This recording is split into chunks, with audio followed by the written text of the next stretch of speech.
So I'm getting ready for work, and I was thinking about something that's very important, and that's not how to relapse over the holidays and what to do if you do relapse. And so I thought to come on. My name is Lauren, and this is my channel. And I'm here to talk about drugs and recovery and addiction, specifically the parts of addiction that people don't always like to talk about. And I can talk about this because I lived it. I lived addiction for over 10 years. I started taking Adderall around the age of 22 and I quit around 32. And then I finally stuck around 36. So I relapsed many times. And I've now been sober for over 10 years. No alcohol, no weed, no California sober. The only time I take a narcotic is if I have surgery, and I only ask for like maybe 3 or 4 pills to go home with, never a full prescription, never.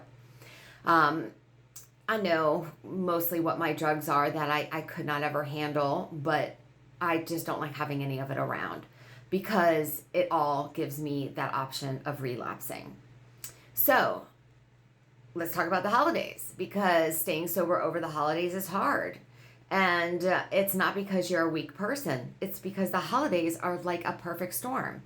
Usually your routine is gone, your schedule is different, and you have family around, which can be very, very hard. Sometimes you're around alcohol and you're expected to perform and to look good and to show up and to answer questions. And if you're anything like me, the holidays used to mean partying. I used to stay out all night drinking, having fun, seeing friends. So it kind of like brings all that back, and I wish I could do it. And so sometimes I get really overwhelmed and I haven't regulated myself, eaten enough, eaten too much, slept enough. My anxiety is super high. I sometimes stop exercising. And so I never thought about those things. And then my willpower is gone. And then I was like, screw it. Let's just have a drink. Doesn't feel like a big deal, but it is a big deal. For someone like me and maybe someone like you, alcohol is a big deal. Not because I like to be drunk. I hate being drunk, but because alcohol takes the edge off. And I remember how easy it is to take the edge off with some kind of substance. We forget how fast that happens. It's like a switch. Here's something important that people don't tell you. You don't have a physical craving until you actually put something into your body. The rest is just mental. And mental is easy. Physical's hard. So how do we stay sober over the holidays? I'm going to give you 4 things. Number 1, don't reorganize your life just because you have time off. Time off doesn't mean you change your entire life. You should still wake up when you normally wake up. Still eat the way you normally eat. Still exercise. Still take care of yourself. Sobriety depends on structure. What gets people in trouble is filling their calendars with everyone else's plans. Sorry, I'm having trouble talking. It's so early. And then trying to fit themselves in afterwards. Your plan should come first. If there's room, you add others. That means committing only to one big thing, maybe. Christmas Day. Maybe bringing one dish. That's it. When I first got sober, I didn't even go to Thanksgiving dinner, and that's my favorite holiday. I made breakfast for me. I didn't want to be around my family. I didn't want to have to tell them anything. I didn't feel like I needed to prove anything to anyone. Finally, I needed to believe in myself and I needed time for that. I couldn't prove anything to anyone when I was proving it to myself first. It took years to get there. Number 2, do not apologize for yourself before you're ready. You're no longer doing things to make other people comfortable. You're doing this for you. You do not owe anyone an explanation, apologies, or an emotional part of your brain that you're not ready to give. Sobriety is fragile. If you're not ready to cry it out with somebody, don't. I wasn't going to convince my family with words that where I was, what I was doing, that I was going to be sober forever.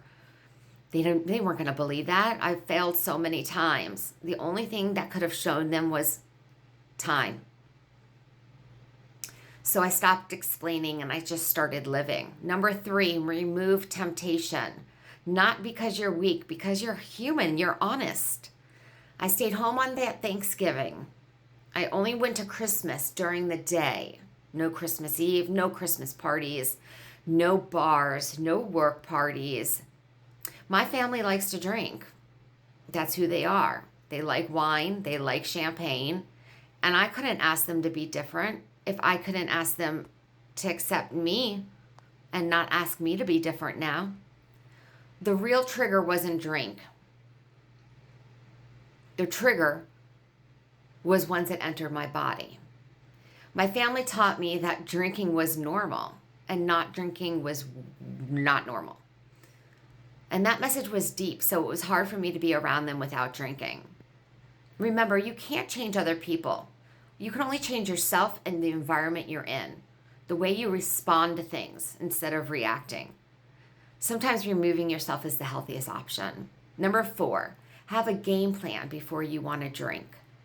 You do not figure out what you want to do at that moment. You need to decide ahead of time, whether that's having a sponsor that you've gotten from NA or AA, church people. If you're intoxicated and unsafe, call somebody. Most people don't have sober friends, so they get advice like, oh, just have one drink, you'll be okay.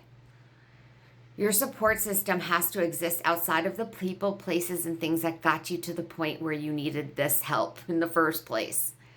For me, it was my husband and it was meetings. And when I felt like drinking, I left. I used exit lines like, I don't feel well, I have a headache, I just need to go, I'm gonna have traffic. These are lies, yes, but they protected my sobriety, so they meant that I could say them, even though I hate liars. Sobriety is not about being better than anyone, too. Remember that. I'm no better than that person that drinks. It's just about me having to be sober to live and not die. So what if you do relapse? Let's talk about that. You wake up the next morning and you feel like shit, physically and mentally. You hate yourself. You feel like a failure. You feel like you've wasted all of this time. Relapse happens to like 80% of people. I relapsed 5 times before I got it right.